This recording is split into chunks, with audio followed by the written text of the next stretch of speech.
Hello everyone, this is Sky Twice for the Commodore 64, released in 1987, £9.95, or £14.95 if you got the disc. Apparently the third planet of Zeta Centauri has been invaded, and you've got to make your way through 8 levels and destroy the invaders. Well, these games don't really need complicated plots, do they? Just kill the aliens, that's all you need to know. I keep running out these stupid flipping holes. These controls are absolutely horrendous. They really are difficult to use. I mean, you've got a lot of precision jumping in this game, so it makes an absolute flipping pain trying to play it. What's that? The igloos in the background or something? Quite well, these are further in the foreground. I mean, shark's fins by the looks of them. Oh, and there he goes again. This character really is difficult to control. It doesn't help that the screen is constantly moving. I mean, there's no way of standing still. It's always scrolling. You shoot whatever the flipping heck that's supposed to be and it turns into crystals. And there he goes again. I think that's game over.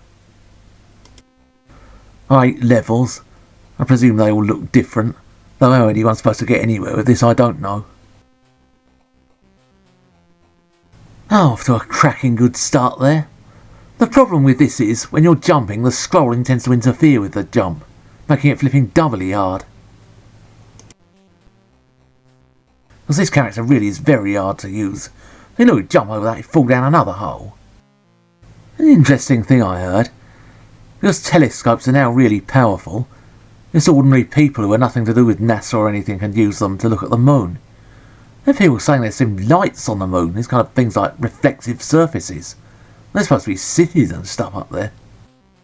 Well, there could be some other explanation. They even found water on Europa, one of Jupiter's moons. They thought it was just a big ball of ice. There's just kind of like a layer of ice on the top of it, whereas inside it's all water where the heat from the core has melted it. I reckon there might be a lot of animals and things down there. You know, not intelligent life, just kind of very basic seagoing sort of stuff. Because on this planet they found a load of stuff right at the bottom of the sea where they didn't think anything could survive. Apparently they don't need heat from the sun that deep. The heat comes from the core of the planet.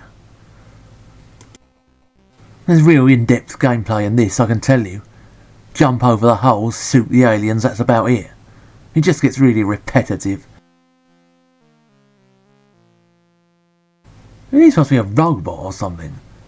Got very strange joints if he isn't. The way he kind of rises up from the ground like that. Oh, for crying out loud! Half an hour of this and you'll be putting your foot through the screen. Sending the bill to whichever clown world programmer shat this out onto the public. Oh, angels and ministers of grace and defenders of the long-suffering computer game critics who have to play these bollocks all the time. No matter how many times I play this, I cannot get over these holes. Oh, he's done it again.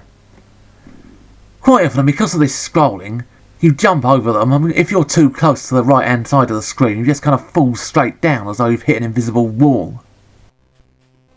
Oh, how you're supposed to do this? The scrolling just keeps interfering with the jumps. I just don't see how you can get anywhere with it, to be quite honest. I mean, 8 levels of this. What are the later ones like exactly? And now he looks like he's moonwalking. Or Zephyr Jaffa Cake 3 or whatever this planet is called again. I read somewhere there was a big fuss at the supermarkets where the Jaffa Cakes were actually biscuits or cakes. I think it turned out they were cakes. I think the clue is in the name, you know, Jaffa Cake.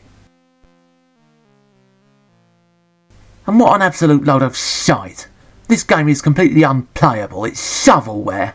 The constantly scrolling background and these stupid flipping mechanics make it impossible to get anywhere with it. The tune is just a horrible little droning noise. The graphics are rubbish, but even if this had wonderful, fantastic backgrounds, it would still be completely unplayable. This is about as much fun as a migraine. They had the nerve to charge 10 quid for this. If this was a budget game, it would be a total rip-off. 10 quid is just absolutely unbelievable. I think the programmer needs to be fired into outer space. Poor wretches whom the hand of heaven